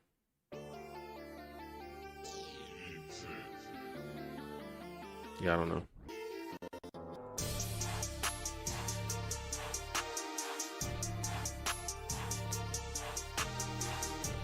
Hey man, I'm 17. I've been watching your content for a while. I just want to say thank you for making me think about stuff and being less dumb sometimes. I appreciate that. Thanks for checking out the videos. It's always a little bit interesting when the younger people show up. I'm just hoping that I'm having a positive influence on the youth.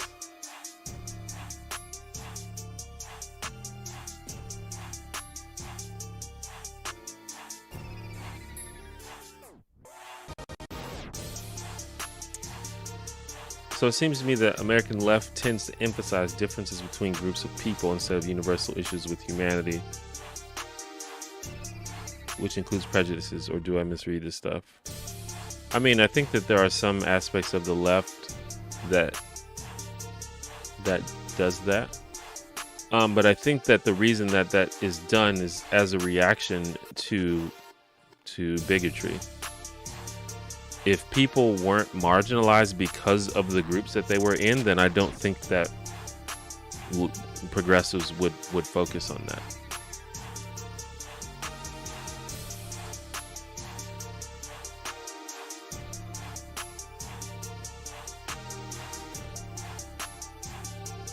And I think as soon as people aren't marginalized because of the groups they're in, as soon as that happens, then I think the left will stop focusing on it.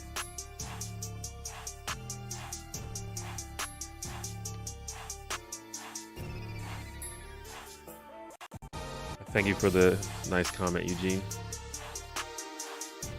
What's up, Nadashi?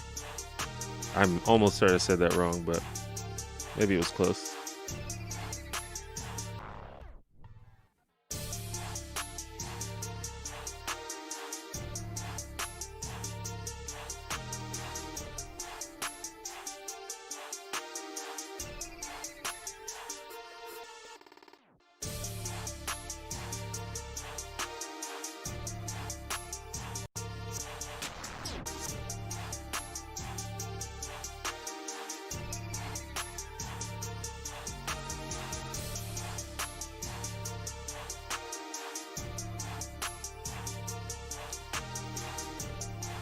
But yeah, we gonna start winding the stream down.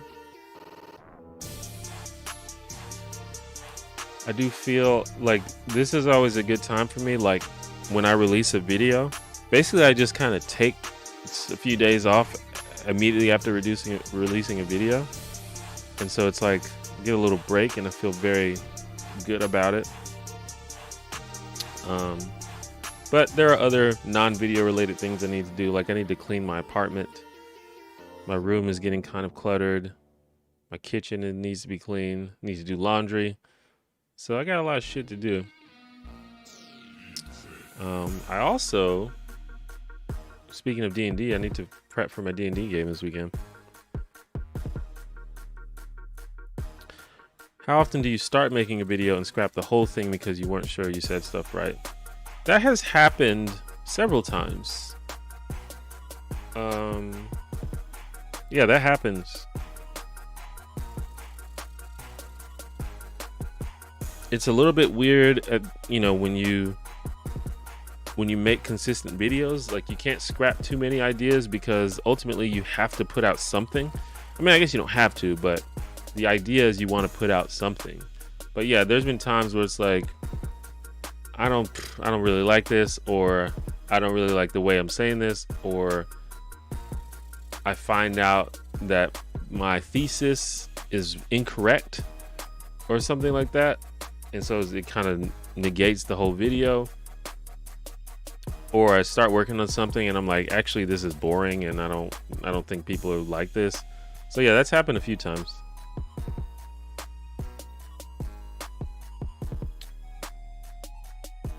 Thank you for the compliment, Harley. Do you write scripts for videos, or do you just kind of talk to the camera and hope something sticks? I definitely write scripts for 95% of my videos.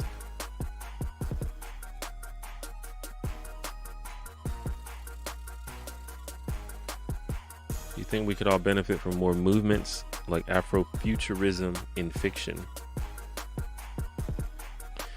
I'm not super familiar with Afrofuturism in fiction, but all that stuff is very interesting to me on the surface.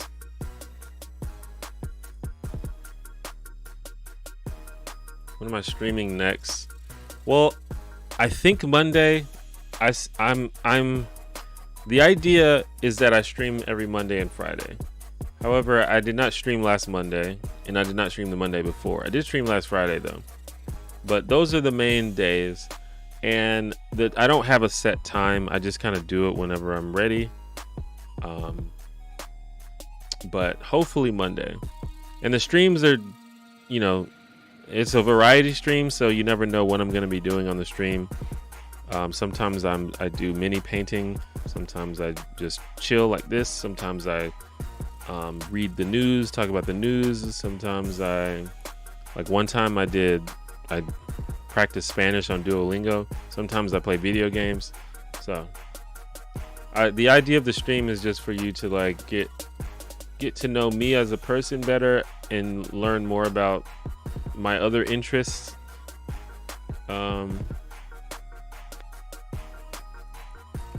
But different things, different people want to watch different things. Like whenever I play games, there's not that many people that watch, which is fine. A lot of people aren't into the games. And usually when I talk about politics, a lot of people watch because that's kind of why most people follow this channel. So that makes sense. But yeah, the stream is just kind of is a different feel, and I'm into it.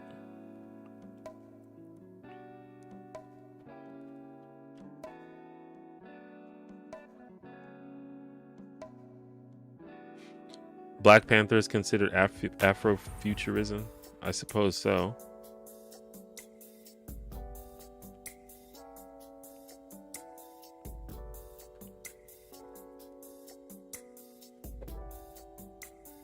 Do you understand Dave Chappelle walking away from the Chappelle show? Do you like his show? Yeah, I mean, I understand it. He's given a lot of interviews about it, and I think he's been pretty ambiguous about his reasoning, but from what I understand, he said, I think he said on Oprah that he felt like he wasn't being socially responsible with the show. And I think it's one of those things, and I think about this a lot, where because of your audience and because of the way you say certain things, it can be perceived as you giving people permission to giving people permission to be racist, I guess. Because he's making commentary. Like, I think that this happens a lot with racial commentary. A lot of white people don't get it. They don't understand that the commentary is making fun of racists. It's not saying, hey, it's funny to be racist. They're saying, hey, it's stupid to be racist, and we're making fun of these people. But people just see it and like, oh, that's funny. I'm gonna tell this joke to my friends. And I think that he realized that people were not laughing with him, they were laughing at him. And that's not what he wanted to do with his career. And I feel that. Chappelle's show, I think it was important for his time, but if you watch it now, it is chock full of sexism and homophobia, and it's pretty cringy to watch, to be honest. Like, I still think there's a lot of really funny stuff on there, but it doesn't hold up at all, in my opinion. So that's that. Overall, I'm fine with Chappelle. I do think that some of his stand-up, I think, is like, he's very focused on race consciousness and racial issues, but he does not seem to care about any other groups that much. And that's not the way I would go about it. I think it's inconsistent to say that black people need advocacy, but who cares about women? Who cares about LGBTQ people? Who cares about disabled people? I feel like that's inconsistent messaging. So that's not the way that I would go about it. And that seems to be the way that he goes about it. So I don't really feel what he's saying on things like that. But overall, he's clearly a genius orator and a genius comedian. One of the most talented people we've had the pleasure of experiencing in this lifetime. So you have to give him credit where credit's due.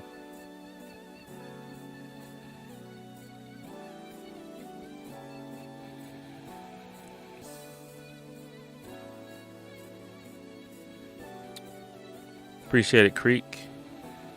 Chappelle Show used to give me that pins and needles feeling back in the day. The crackhead character was really unfortunate.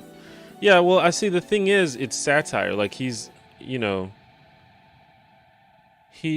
making fun. Like, he's referencing things, things that exist in real life in a humorous way.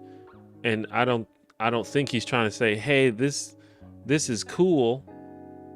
This is cool and funny. But it can be clearly perceived that way. And he created this crackhead that ended up becoming like a beloved, endearing character, even though he's a crackhead. And I think that's part of the reason why he quit the show. Do I feel Chris Rock is a smart comedian? I think Chris Rock is a genius.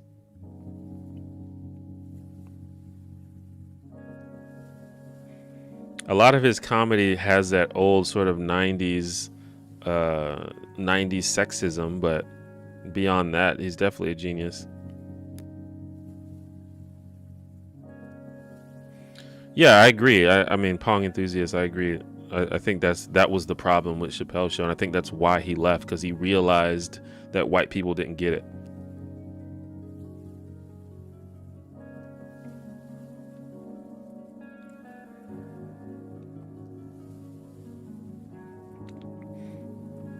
Like, the best example that I use is the Clayton Bigsby sketch. So many people talk about how that sketch is brilliant, it's genius. Like, I've heard so many people like, that's the best sketch, but it's only white people who think that sketch is genius. Like, I feel like whenever I talk to black people, they're like, I mean, yeah, it was fine. I like the Rick James one better. Like, but white people love that sketch for like, they love it. And I think it's because they don't get it. They just think it's funny to see a black person that's racist against black people. It makes them feel better about themselves in some way,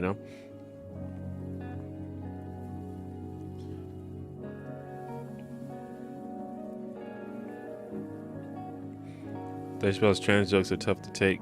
He claims to get trans folks, but as you say, otherwise. Yeah, I think that like, I know that he wouldn't like if someone made similar jokes about black people. So that's why I think that it's inconsistent. I think that he thinks that black people win the oppression Olympics, basically. In fact, I think he may have even made a joke about that. But to me, I don't think that's the way to think about, like, it's not a competition about who's the most oppressed. I think we've all got issues, and if you're gonna advocate for one group, it's inconsistent to not advocate for other groups, because all of this interacts. Like, trans people have issues, and black trans people have even more issues. So it's like, you know, we spent a lot of time in the 2000s talking about intersectionality.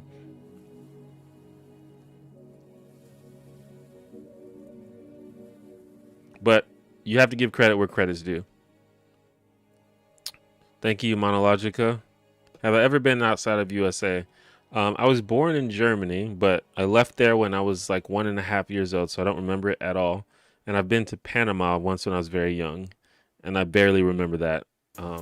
But that's it. Those are the only times I've been outside the USA.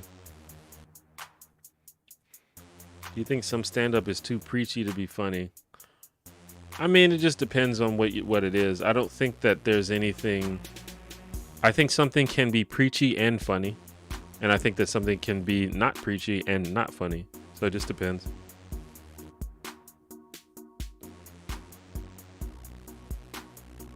Yeah, I was an army kid. That's why I was born in Germany. Where in Germany? Nuremberg, Bavaria.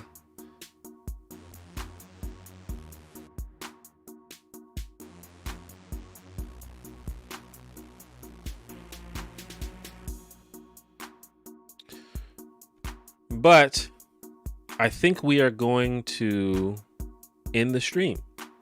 We've run for a good 2 hours. I need to actually get to the grocery store before they close. I feel like a lot of people dropping questions here at the last minute. What's your opinion on Bill Maher? I don't know, man. Bill Maher's kind of cringy sometimes. He's like sort of the epitome of a white liberal. He like really, like, he's like generally correct on progressive issues, but he has this sort of elitism about him to where he just kind of seems like he knows better than everybody else. But I don't know, like, I agree with him maybe like 80% of the time, and then every now and then he said something super cringe and I'm like, all right, bro. In what way do you hope 2020 will change society? I don't know, man. I just hope that people show more compassion for other people. I hope we can get over this Trumpism that's sort of infected this country. I don't know. Anyway, I will try to stream again on Monday. If you haven't watched my new video, I just put out a new video today. Go watch it now as soon as you leave this video. If you haven't, if you have, go watch it again. Why not? If you want to keep up with me, follow me, message me, check the link in the description below the video. There's all my links, all my social medias down there.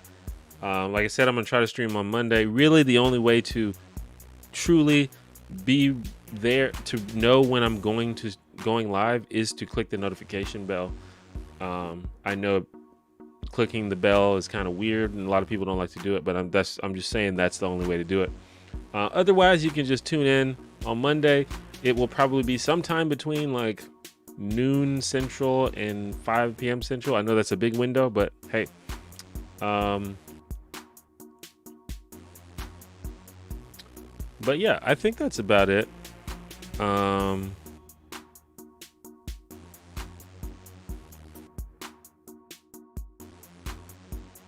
Yeah, join the Discord if you haven't.